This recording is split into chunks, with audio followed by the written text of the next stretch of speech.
Hi hello welcome to one more mini blog. ఆషాఢ మాసం స్పెషల్గా మేమైతే ఫస్ట్ శుక్రవారం పోచారం దగ్గరున్న శివాలయం టెంపుల్కి అయితే వెళ్ళాము.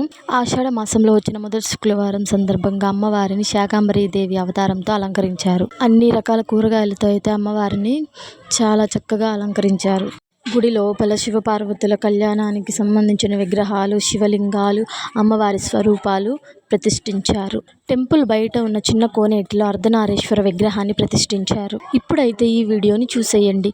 మన ఛానల్ని ఫస్ట్ టైం చూస్తున్నట్లయితే లైక్ చేయండి, షేర్ చేయండి, సబ్స్క్రైబ్ చేయండి. పక్కనే ఉన్న బెల్ ఐకాన్ని యాక్టివేట్ చేసుకోండి.